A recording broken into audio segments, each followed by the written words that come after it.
Olá, sejam todos muito bem-vindos à nossa análise de hoje.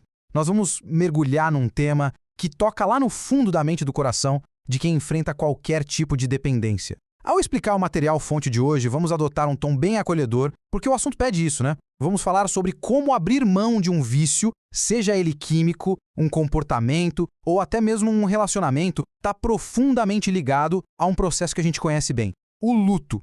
Acontece que o foco costuma ser só na mudança de hábito, mas na verdade isso é um processo de cura emocional profundo. É um verdadeiro caminho de despedida, onde acolher a própria dor com muita compaixão é o primeiro e mais importante passo para a verdadeira liberdade. No material que vamos explorar, temos 4 pontos centrais para cobrir.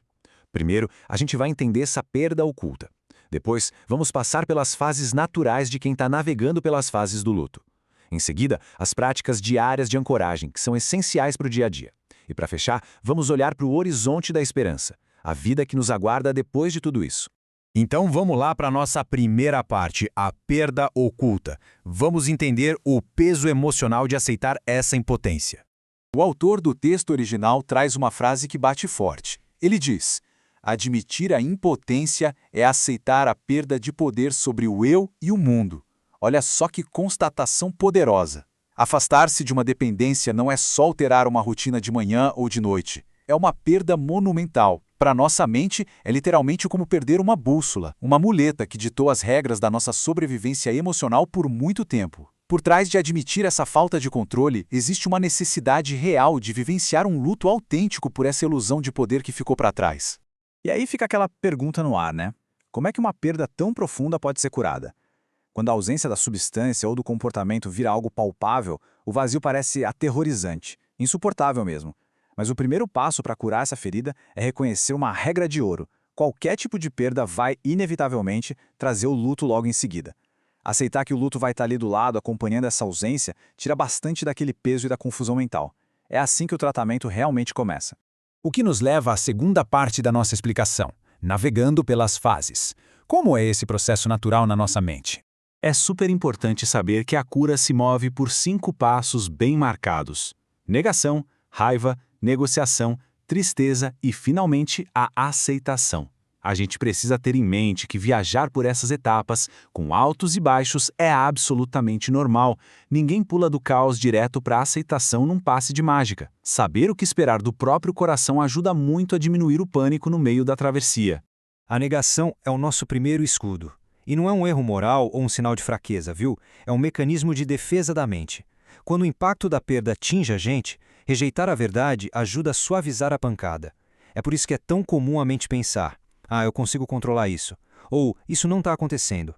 É só uma postura temporária para não ser completamente esmagado pela dor de uma vez só.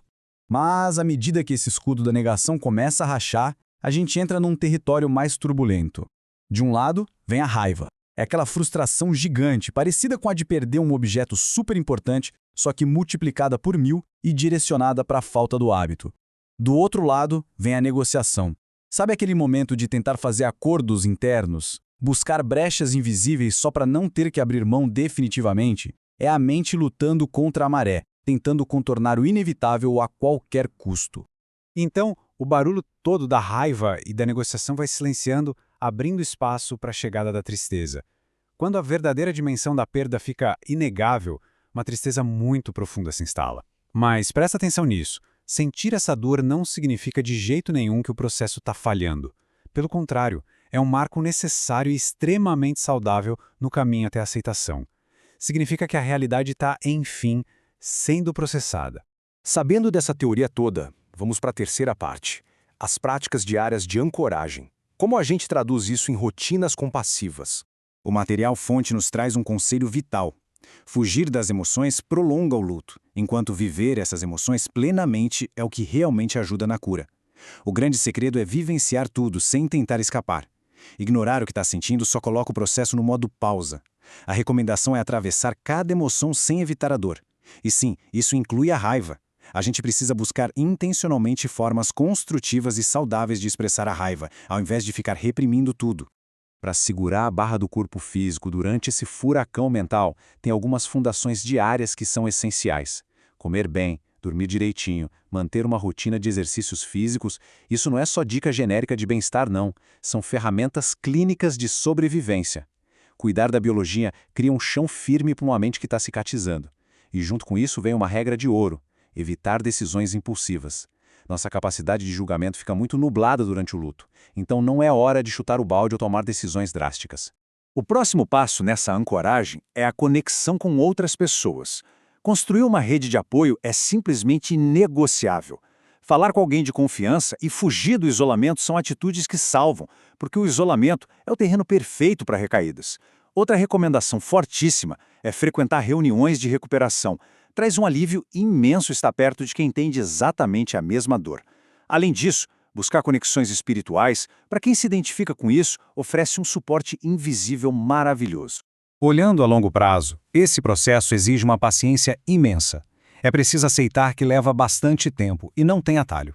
Pensa bem, a dependência ocupava um espaço gigante de tempo e energia na rotina, né?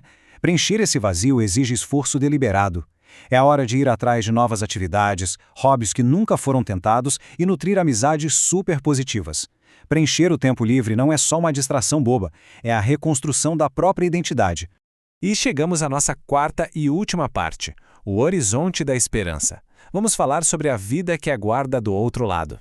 Para alcançar esse horizonte lindo que existe após a recuperação, a instrução mais valiosa de todas é a prática diária de bondade e carinho. A gente precisa ser bom com a gente mesmo.